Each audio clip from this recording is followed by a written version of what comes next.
We all go through life accepting what textbooks told us about the universe. But what happens when questions are raised about many of our fundamental beliefs? A mystery that cannot be explained. An enigma that defies reason. A surprising and unexpected answer. To encounter such a mystery firsthand may change your life forever. Face to face with the greatest riddles of the ages, the world's most profound mysteries reach out and touch your life in ways you've never imagined possible. Encounters with the unexplained.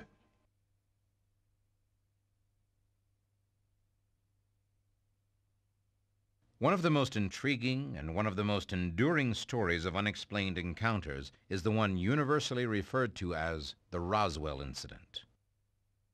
Roswell, New Mexico, a typical small town on the edge of a western desert until July 2nd, 1947. On that night, witnesses claim to have heard strange sounds and believe there was a flying saucer crash. The military took control of the area immediately, but at a press conference, they insisted it was just a weather balloon. But was the weather balloon story just an attempt to cover up the crash of some kind of unidentified alien craft? Was this a victim of the crash at Roswell, or just an elaborate hoax?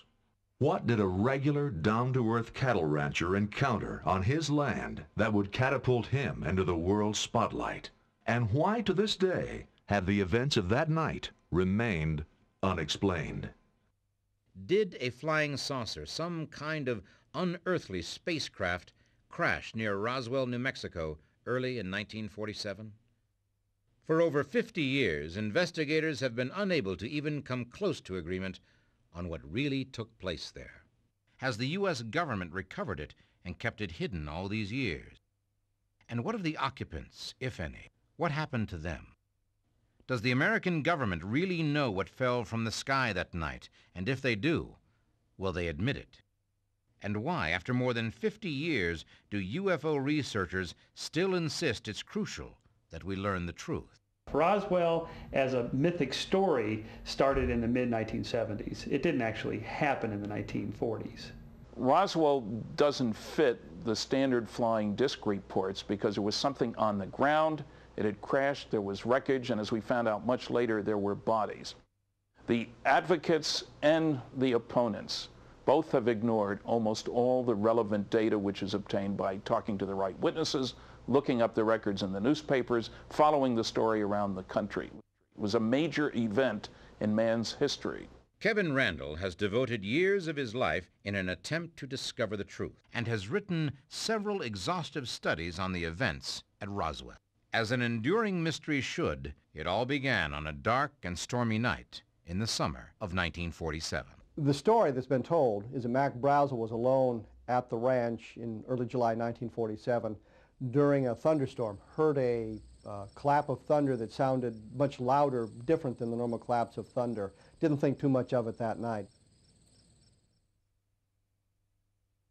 The next day he was out on the range looking to see which fields had gotten the rain the night before because he was going to move the livestock, and as he explored the fields he came to an area that was filled with metallic debris. Captain Randle and many others have said that the pieces of debris that Mac Brazel discovered were like nothing else on Earth.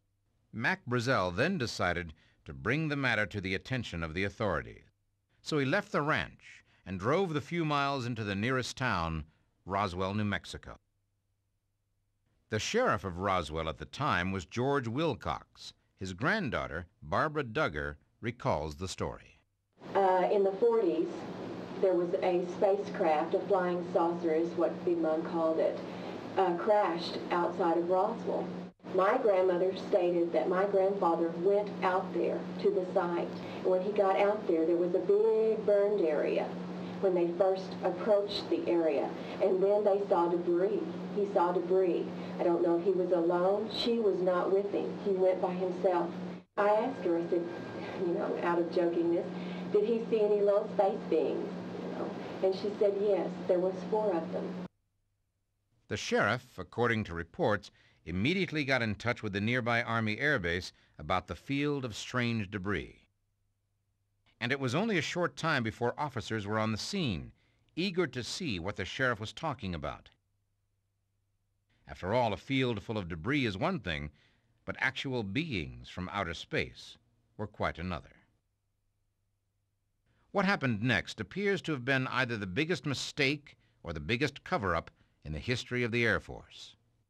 Major Jesse A. Marcel, the Air Intelligence Officer of the 509th Bomb Group, was told by Colonel Blanchard to go out and take a look at the scene himself. Marcel got out there, again, saw an area that he described himself as 3/4 of a mile long, 200 to 300 feet wide, filled with metallic debris. He showed it to Colonel William Blanchard, the commander of the 509th Bomb Group. Blanchard ordered a press release saying that the Army had captured a flying saucer, talked to Lieutenant Walter Hott. Hott issued the press release, wrote the press release, and took it to the various media outlets in Roswell, the 2 radio stations, the 2 newspapers, and from that point it went over the wire. The release read, in part, "The many rumors regarding the flying discs became a reality yesterday when the intelligence office of the 509th Bomb Group of the 8th Air Force, Roswell Army Airfield, was fortunate enough to gain possession of a disc through the cooperation of one of the local ranchers." But there was no mention of the space beings the sheriff told his family he had seen. Was this the beginning of a giant hoax or a giant cover-up? Barbara Duggar's grandmother was still afraid of repercussions 40 years after the event. She said, the reason that I'm telling you this is because when the incident happened, the military police came to the courthouse, to the jailhouse, and told George and I that if we ever told anything about this incident, talked about it in any way, that not only we would be killed, but the family, that they would get the rest of the family. But if the Air Force had already admitted publicly that they had in their possession a flying saucer, why threaten a local official and his family if they didn't keep silent? Having been to 19 archives, I'm not surprised that we haven't found much in the way of file data on Roswell. The government knows how to cover things up. The Eisenhower Library still has 100,000 pages of classified material, all of it older than 1960. You don't get to see top secret code word documents when you go to archives. Very little has been released. If we're lucky, sometime in this century, we'll find out more. Things soon began to take a different turn. What started out as a simple act of civic responsibility by a local rancher had suddenly become a major military activity. Mac Brazel never said he had seen a downed aircraft. Could it be that the Army discovered something he hadn't seen?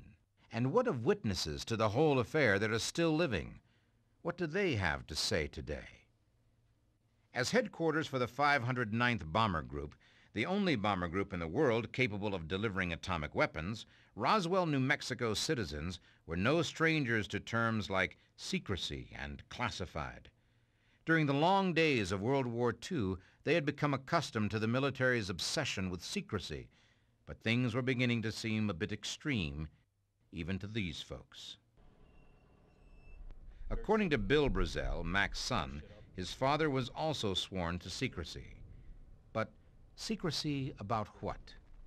Had Mac Brazel found something more than just a field littered with strange debris? This is basically the point where the Roswell incident becomes a whole series of different mysteries, and they kind of crisscross one another. Because if Colonel Blanchard admitted they had a more or less intact flying saucer, then clearly somewhere they had more than just the small bits of metallic debris reported by Mac Brazel. According to many who were in Roswell at the time, the result of all the activity was a flood of attention focused on this small New Mexico town. But what happened next only added to the confusion. 3 hours later, the official story changes. General Ramey, commander of the 8th Air Force at Fort Worth, the parent unit to the 509th Bomb Group, now said it was nothing more than a meteorological balloon with a fairly common radar reflector attached to it. According to General Ramey, the balloon had crashed on the ranch. That's what Major Marcel found. He had overreacted thinking that he had a flying saucer. It was just this weather balloon and the Raywin target reflector. Could it be that this photograph was a total fabrication? Here's what the officer on the right, General Thomas DuBose, had to say about the Army Air Force press release claiming the crash was just a weather balloon. We knew that it was a cover story, and whose idea it was, I haven't the vaguest idea, but we used that in order to assuage the curiosity of the press. Why would representatives of the U.S. military announce that the debris was from a weather balloon if their senior officers knew otherwise? As it turns out, the officers weren't the only ones to see the debris in General Ramey's office. Encounters researchers recently uncovered a civilian photographer who not only saw the debris Major Marcel brought in, he actually photographed it. On July the 8th, 1947, I was a reporter for the Fort Worth Star-Telegram. I was also a backup photographer there. On that afternoon, my city editor came over and said, go out to General Ramey's office. They're bringing in a flying saucer from Roswell, and we need shots of it, and hurry because we're right on the East Coast deadline. So I hurried out to General Ramey's office, and when I arrived there, the general was not there, but was expected back momentarily. That gave me an opportunity to arrange some of the debris that I saw there on the floor and to try to make the best of a picture. I remember that it was a pretty smelly, burned odor, and it was not very photogenic at all. So in my frustration, I was trying to pose something that would make sense, and about that time the general came back in. He came immediately over and bent over and started to examine the material. And as we look at the photographs now, we see several packages of unopened material, so it had not all been laid out at that time. When the general started to examine it, I asked him, what is this, General? He shrugged his shoulders and said, damned if I know, and went ahead very intently and looking at the material. While I was taking his picture, he had a piece of paper in his hand that he kept shuffling about, and in the different pictures he was moving this paper around his hand. And finally, in the last picture, he was actually reading the message that he had in his hand. From that moment, from the time I left, I was the only person there, only civilian there, the only photographer or media person there. And but from that moment on, that material has not been seen by anyone, and it's been locked up somewhere ever since. Why do I think that the scene changed drastically and the attitude changed? I think it was the message that the general was given just as he walked into that room that changed the whole picture at that moment. After 2 years of study, the Roswell Photo Interpretation Team, called RIPIT, has come up with some interesting observations based on the Ramey message. First of all, it mentions victims of the wreck forwarded to Fort Worth. Secondly, it talks about the recovery of the Roswell disk. Third, what is needed at the Roswell site. And then finally, it talks about explaining it as a weather balloon. Maybe Mac Brazel did find a balloon, but the problem with this is it never explains all the other testimony. It does not explain all the debris. The Roswell event and everything about it is incredibly complex, and without the kind of detailed and painstaking analysis that I've done over the past 8 years, it's virtually impossible to understand. But after all this research, I am firmly convinced that the Roswell mystery, so-called, has been solved, and it had nothing whatever to do with the crash of an extraterrestrial spacecraft or its recovery by the military. Was the mystery at long last solved? Well, not quite yet. Another book, The Day After Roswell, was published in 1997. Its author, Colonel Philip Corso, takes a completely different view. Corso worked in the Pentagon for Army intelligence for a number of years and was National Security Advisor during the Eisenhower administration. He is the most credible witness to come forward. There's something up there flying around that's beyond our technical capability. We have nothing that can go 34,000 miles an hour and break the lock that quick on a radar. Jesse Marcel Jr., son of the intelligence officer who first examined the debris field, has come forth with an amazing story having to do with that debris that he remembers from his childhood. Major Marcel brought some of the material home so they could show it to his wife and his son. Then later on he took all of that material back to the Roswell Army Airfield. We picked it up off the mountainside. The thing that set this apart from anything that I had ever seen before or since was the markings on parts of the wreckage. In the I-beam structural members, there was like a writing of sorts. I remember at the time thinking this was like hieroglyphic, but it wasn't really hieroglyphic, but it was more of geometrical forms and symbols. These markings drew attention of a number of Roswell investigators, and an effort was launched with mixed results. One Native American source translated the glyphs to say, "Female warriors are ready and prepared." Another attempt at translation from a Mediterranean source claimed that the characters were a form of ancient Greek. The English translation, according to this source, was freedom. A word fragment is hardly enough to base any conclusions on, but the questions raised by just the idea that they are words boggles the mind. And why or how would an alien culture use the ancient Greek letters in the construction of their craft? Could this mean that there is literally a universal language? Roswell was a focal point in man's history because southeastern New Mexico was where we were testing atomic bombs. We tested one here, the first one, where we were firing German V-2 rockets, where we had our best radar.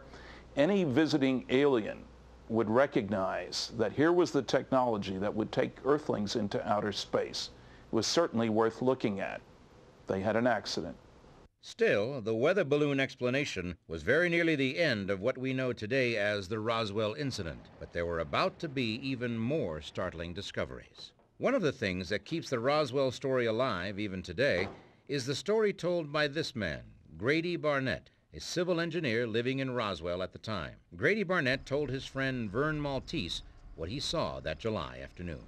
Mr. Barnett told me that when he was coming back from one of his field trips, he'd run onto a flying saucer that had burst open, and there were 4 beings on the ground. 4 alien beings, as well as an almost intact spacecraft. The number of beings coincides exactly with what Sheriff George Wilcox said he found.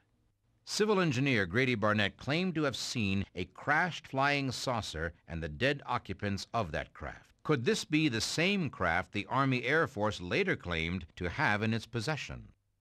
But if Grady Barnett's flying saucer was almost entirely intact, what could account for the massive amount of debris discovered by Mac Brazel? And there was something else. Barnett said all the beings he saw were dead. Sheriff Wilcox told a slightly different story. And Granddaddy said their heads were large, and the little suit that they had on was just, you couldn't, it was just like silk or something. And I asked her, I said, were the little men alive? Were they dead? And she said, I think one of them was alive. Some theorists have suggested that there were 2 flying saucers rather than just one, each carrying a crew of 4. Some UFO researchers believe that this is the only explanation. By all accounts, the debris was all very small. If these were pieces of a craft of some kind, it must have been totally obliterated.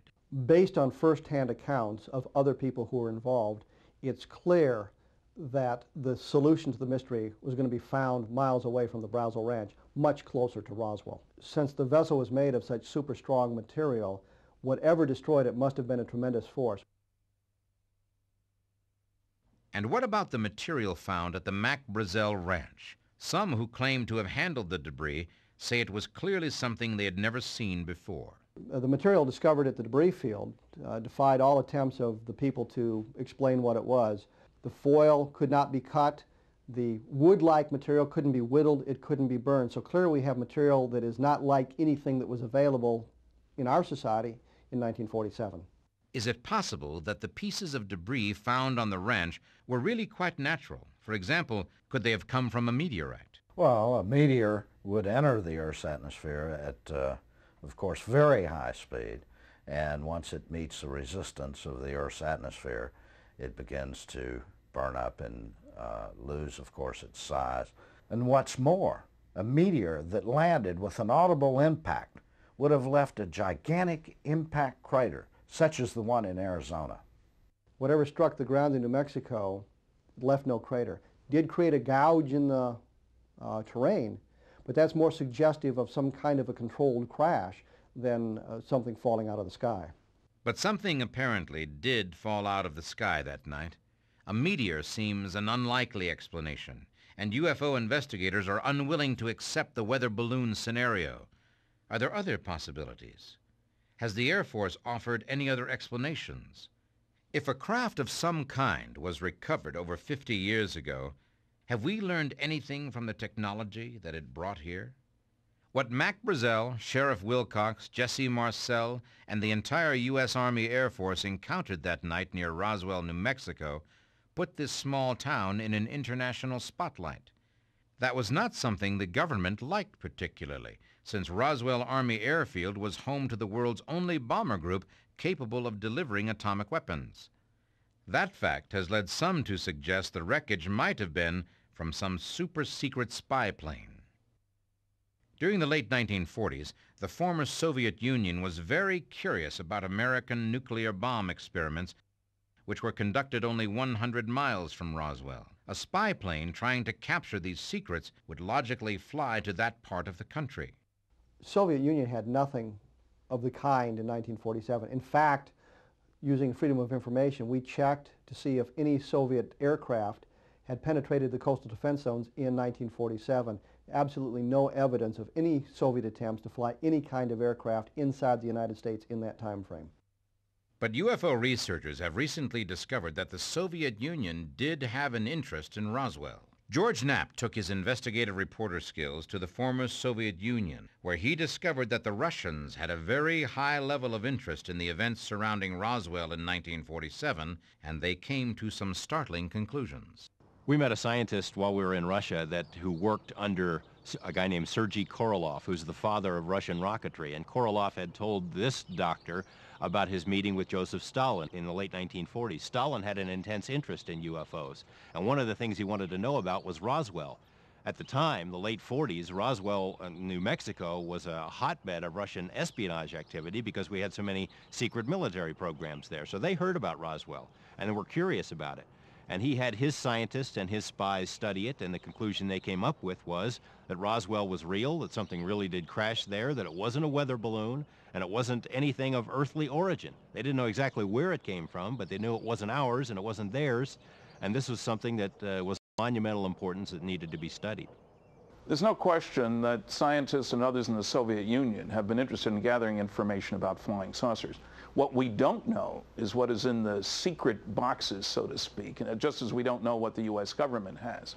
I suspect because we've spent so much money on spy satellites and other such systems that we probably have better data than they do because we tried to avoid shooting down vehicles. Russians supposedly tried to keep shooting them down to get something to learn from. That didn't go over well with the aliens, as I hear the story. So I think they have plenty of data. We won't get access to that any more than we Americans have access to American data. Still, at the center of this story was the man who had, in essence, started it all, Mac Brazel. You're going to have to move along. What's going on here? Brazel, we are told, was a virtual prisoner of the military at the ranch. If this is true, then it would seem the Army feared that he might tell others the truth about what he had seen. Then, another unexpected development in the Roswell incident. The story now took a remarkable turn. Investigators claim Mac Brazel escaped from the Army and headed straight for the people he knew he could trust. This way. I see you.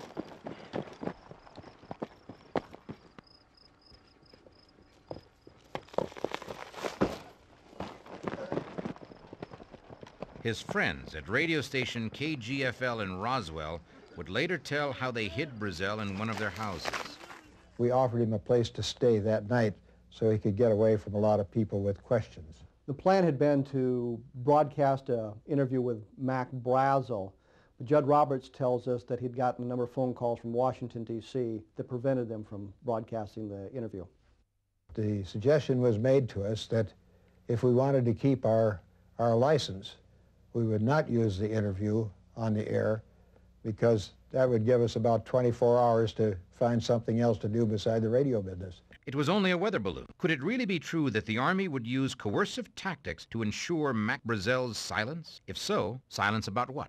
Once Brazel was in the hands of the military police, he was kept at the guest house on the base under armed guard. Not exactly jail, but close enough. On the evening of July 9th, the military took Mac Brazel to the various media outlets in Roswell, and here he was telling them a story that differed significantly than what he had told them on July 6th. What I found yesterday in my field was a weather balloon. Was it what? Is this some kind of... What happened to Mac Brazel during the time he was in custody? Why did he change his story? Could it be that Mac Brazel planned to reveal the same story later told by mortician Glenn Dennis? In 1947, Glenn Dennis worked at the Ballard Funeral Home. In small towns, often the hearse doubled as an ambulance, and Glenn Dennis would have an opportunity to drive injured airmen back out to the base. Once he arrived at the hospital and escorted the airmen into the emergency room, he had an opportunity to see some of the metallic debris that had been collected on the debris field in the back of ambulances as he walked by them.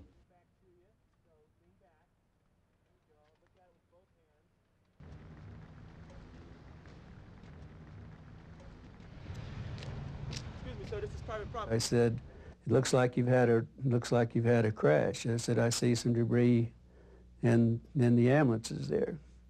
And that's probably where I really got in trouble right there.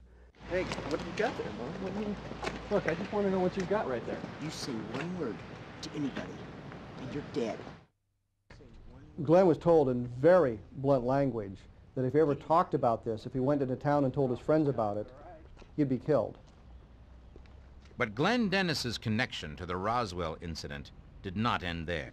He would soon learn much more from his girlfriend, a nurse at the base hospital.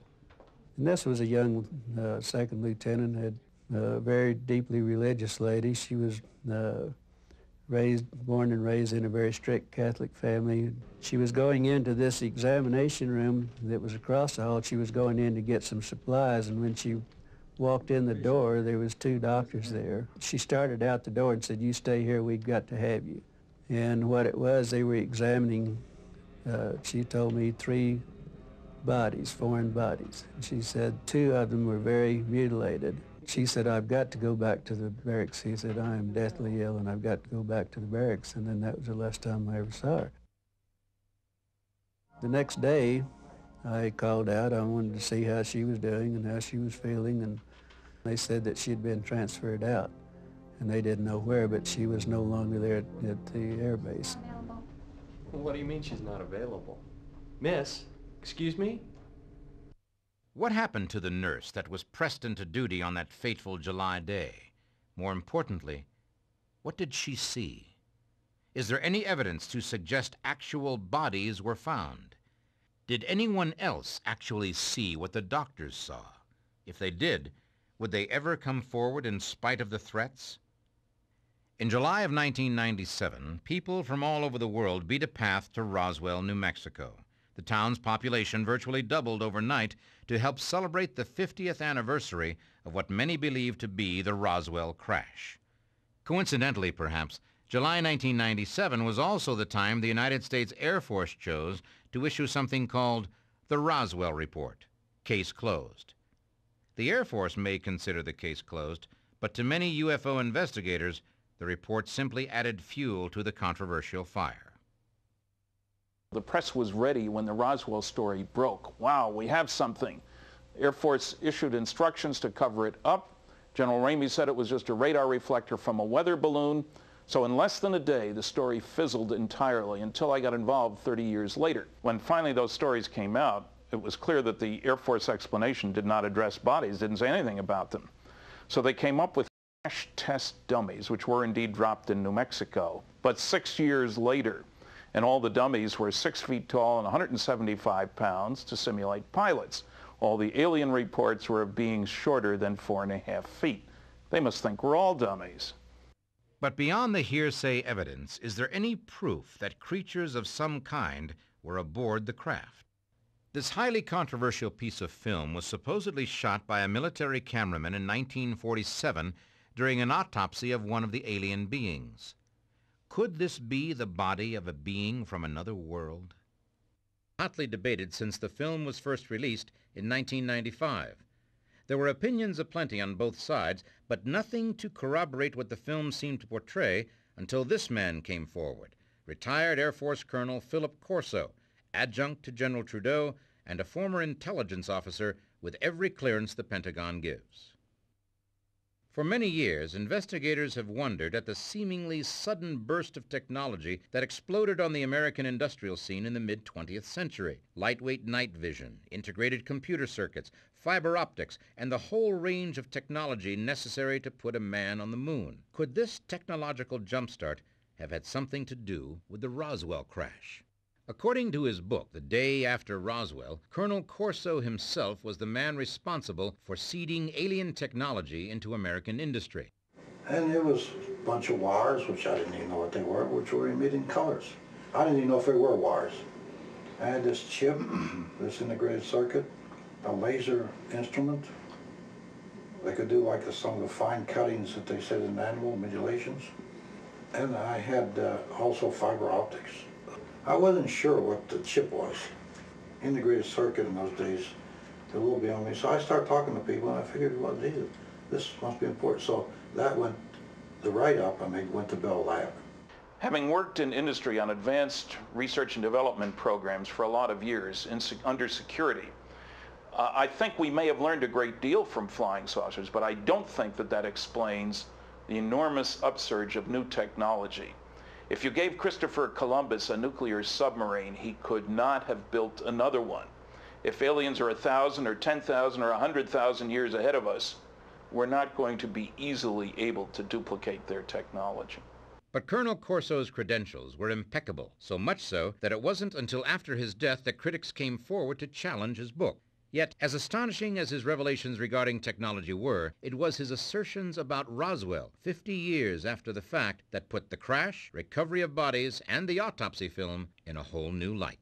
I learned about the Roswell crash when I was stationed at Fort Riley, Kansas.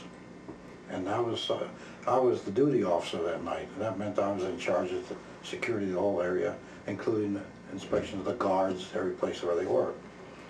So I went around about 2 or 3 in the morning to the veterinarian area, because we had horses at Fort Riley.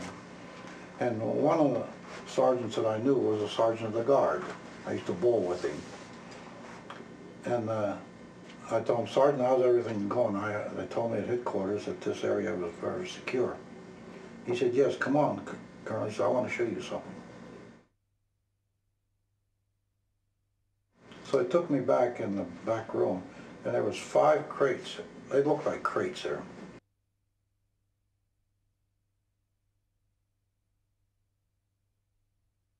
Lifted up a tarpaulin on one, I did, and here's this body there. And it was filling in fluid. And then I took a good look at it, and this lasted about 10 or 15 seconds only. At first I thought it was maybe a child, because it was only about 5 feet. And I figured, what is that? The colonel reported that the sight of the thing gave him the same queasy feeling in the pit of his stomach as seeing men killed in combat, but he was able to describe what he saw in some detail. The chest was small, sort of, and the skin looked sort of grayish color. And the head was large for the proportion of the body. Not real big now, but large. And the eyes were both slanted, sort of. And they had about a half a filament on them. Here was a man, deep in the intelligence community, actually admitting that not only did the military have alien bodies, but that he had seen them. But it would be 14 years before the significance of what he had seen would be impressed upon him. His most shocking revelations were yet to come. And I had the reports on autopsy that performed at Walter Reed on our lab, which we financed at Walter Reed. And when I read that, it matched with what I saw at Fort Riley 14 years before.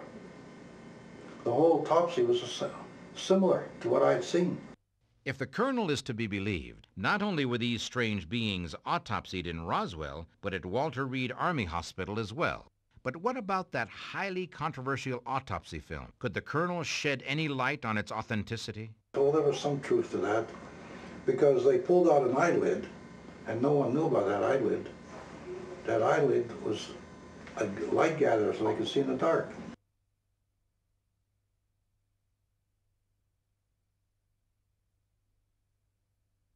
They had it in a sort of a container, and the brain was in there. And it looked like the one that was described in these documents I had. Could it be that Colonel Corso has at last given us the clues we need to confirm what actually happened as a result of the Roswell incident? Regardless of what any of us may believe about Roswell, I don't think that there's any disagreement at all that it's important to document the truth wherever possible. Unfortunately, Colonel Corso's book, The Day After Roswell, does not document the truth. It's a collection of misstatements, lies, and fantasy. And quite simply, it's nothing but a hoax. Nothing about Roswell, it seems, can go unchallenged. But if this is the real solution to the Roswell mystery at last, it unfortunately only raises other equally disturbing questions. If there were two saucers, or only one that broke into pieces, where are all those pieces now?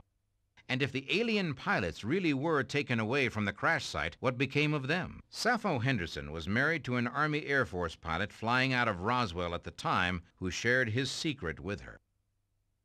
And he said, well, I guess now that they're putting in the paper, I can tell you about this. I wanted to tell you for years. He said, I want you to read this article because it's a true story.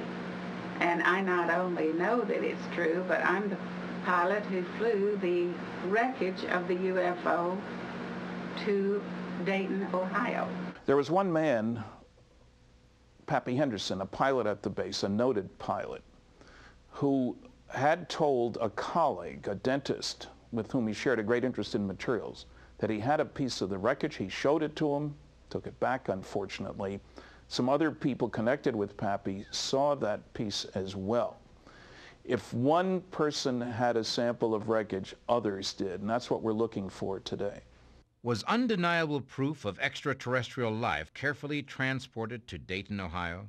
Is the incident at Roswell really a closed case, as the Air Force suggests? Has all the controversy and investigation produced any conclusions at all? So we came to the conclusion these creatures, whatever they are made to travel in space. And then gradually, through what the work we did, we found out that this integrated with the flying saucer, and really, because most of the failures in making flying saucers were the guidance system, that this creature was also the guidance system, was part of the engine.